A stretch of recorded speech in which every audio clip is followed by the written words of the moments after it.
2026 సంవత్సరంలో మనము ఇక 5వ నెలలో వచ్చేసాం. ఇక 7 నెలలు బాకీ ఉన్నాయి. ఆ తర్వాత మళ్ళీ కొత్త సంవత్సరం వస్తుంది.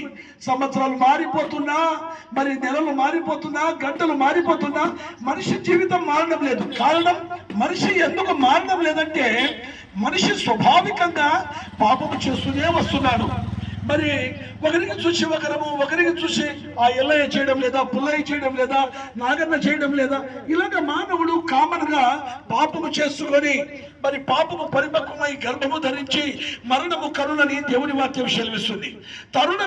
తరుణమిదే పాపికి తరుణమిదే అనేది. ఎందుకంటే పాపి ఎప్పుడైతే తన పాపాన్ని ఒప్పుకొని పరిశుద్ధంగా జీవించాలని ఎప్పుడైతే మొదలు పెడతాడో తన పాపము చేయడానికి ఆస్కారం ఉండదండి. ఎందుకంటే పాపము సులువుగా, కానీ మరి పాపం విడిచిపెట్టి మంచి కార్యాలు చేయడానికి చాలా కష్టపడాలి, చాలా బాధలు పడాలి. అందుకే దేవుని వాక్యం సెలవిస్తుంది, మరి రేపేమి సంభవించునో మీకు తెలియదు, మీరు కొంతసేపు కనబడి అంతలోనే మాయమైపోవు అవును వంటి వారు కాదా అంటూ దేవుని వాక్యం. అందుకే 2026 సంవత్సరాల క్రితం ప్రభు వచ్చి మానవ జీవితం ఈడికే ముగింపు కాదు, అటు తర్వాత చనిపోయిన తర్వాత ఆత్మకు చావు లేదు, ఆత్మ అనేది చాలా గొప్పది. శరీరానికి బాల్యం ఉంది, మరి నడిప్రాయం యువనం ఉంది, నడిప్రాయం ఉంది, వృద్ధాప్యం ఉంది. కానీ ఆత్మకు మరి బాల్యం లేదు, యవనము లేదు, నడిప్రాయం లేదు, వృద్ధాప్యం లేదు. దేవుడు ఎలా జీవిస్తున్నాడో అలాగా జీవింపజేసేదే ఆత్మ. ఆ ఆత్మల కొరకు ప్రభువైన యేసుక్రీస్తు వచ్చారు. మీ ఆత్మయే జీవింపజేయుచున్నది, శరీరము కేవలం నిష్ప్రయోజనం. మరి శరీరము నిష్ప్రయోజనమైన శరీర సుఖాల కోసము ఆత్మను చంపుతున్నాడు మానవుడు. ఆత్మ యుగయుగాలు అగ్నిగుండములో, మరి నరకమున వారి పురుగు చావదు, అగ్ని ఆరదు.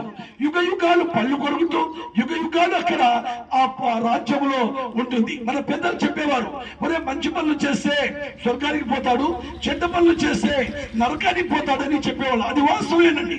కానీ ఆ మంచి చెడ్డ అనేది మానవుడు తెచ్చుకోలేక మరి భూమి మీద కొట్టుమిట్లాడుతూ ఆ పాపాన్ని మూటగట్టుకొని మరి వెనుక చూస్తే నుయ్యి, ముందు చూస్తే గొయ్యి, ఇలాగా మానవుడు ఈ విధంగా తాను తోగిన గుంతలో తానే పడిపోతున్నాడు.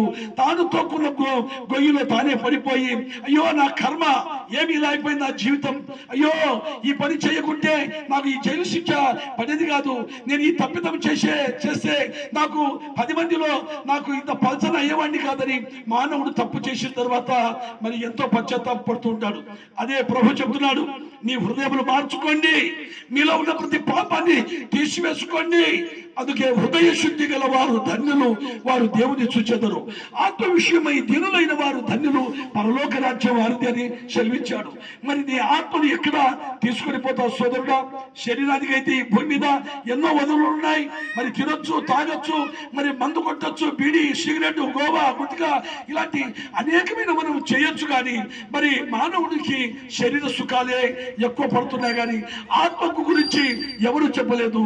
అందుకే ప్రభువైన యేసుక్రీస్తు చెప్తున్నాడు, మీ ఆత్మకు చావు లేదు, రండి ప్రయాసపడి భారం మోసుకుంటున్న సమస్త జనులారా నా యొద్దకు రండి, మీకు విశ్రాంతి. అవునండి నాగులొట్టి గ్రామ ప్రజలారా, ఈ ఉదయకాలం ఈ మంచి మాటలు తరుణమిదే, పాపికి తరుణమిదే. ప్రభువా పాపిని నన్ను క్షమించు, నీ పరిశుద్ధమైన రక్తం చేత నన్ను కడుగు, నా కొరకు శిలువలో మరణించావు, నా కొరకు నీవు సమాధి చేయబడ్డావు, 3వ దినమున సజీవుడుగా లేచిన సజీవుడా నీకు మేము కృతజ్ఞతలు తెలుస్తున్నామని మరి సజీవుడైన యేసుక్రీస్తును ఒకసారి నీ హృదయమందు విశ్వసించి నీ పాపములు ఒప్పుకుంటే నీ పాపములు క్షమించమని పరలోక రాజ్యం చేరుతావు. ఇది మతము కాదండి, ఇది కులము కాదండి, ఇది మార్గము, సత్యము, జీవమండి. ఈ మంచి మాటలు మీరు వింటే మరి పరలోక రాజ్యం మనం సొంతం చేసుకొని మనం పరలోక రాజ్యానికి వెళ్ళొచ్చండి. ఇప్పుడే మాకేం పరలోక రాజ్యమా, మాకు ఇంకా ఎవరి కాలం ఉంది, ఇంకా తాగాలి, ఇంకా తినాలి అంటున్నావా? గ్యారెంటీ లేని బ్రతుకుస్తున్నా, ఎప్పుడు ఏం జరుగుతుందో తెలియదు. మరి మరి పల్లెటూరు నుంచి పట్టణానికి వెళ్ళిన వాడు, పొలానికి వెళ్ళిన వాడు మళ్ళీ తిరిగి వస్తాడని నమ్మకం లేదు. ఎప్పుడు ఏం జరుగుతుందో తెలియదు. మన కళ్ళ ముందర ఎందరో చనిపోయారు, ఎన్నో యాక్సిడెంట్లు చూస్తున్నాం, ఎన్నెన్నో మరి హత్యలు చూస్తున్నాం, ఎన్నెన్నో మానభంగాలు చూస్తున్నాం. ఇలాగ అన్ని చూసి కూడా మనము ఒకసారి మనం ఆలోచిస్తే మా బ్రతికేంటి, మనం ఎప్పుడు చనిపోతామో తెలియదు. దీపం ఉండగానే ఇల్లు ఎలా చక్క పెట్టుకుంటున్నామో, ప్రాణం ఉండగానే ఆ ప్రభువును, ఆ రక్షకుడైన యేసుక్రీస్తును నీ నోటితో ఒప్పుకుంటే అప్పుడు దేవుడు, నీ ఇంటి వారు రక్షణ పొందుతారు. ఇదే మంచి తరుణం, ఇదే మంచి అవకాశం. మరి నువ్వు ఎక్కడ వెళ్తున్నా సరే, మరి పొలానికి వెళ్తున్నా సరే, ప్రభువుని నమ్మితే నిత్య జీవంలో వెళ్ళిపోతావు. మరి సోదరుడా, ఇది మంచి మాటల చేత నీవు ఆదరించబడతావని చెప్తూ ఈ మాటలు ముగిస్తున్నాం. మీ కొరకు మంచి కరిపత్రాలు ఇస్తున్నారు, మీ కొరకు బైబిల్స్ ఇస్తున్నారు. ఉచితంగా చదవండి, మరి ఉచితంగా రక్షణ పొందమని, మహిమ పొందము. మీరందరూ కూడా ఆ మహిమ రాజ్యంలో చేరుకుంటారని చెప్తూ ఈ మాటలు ముగిస్తున్నాం. మీ కొరకు ప్రార్థన.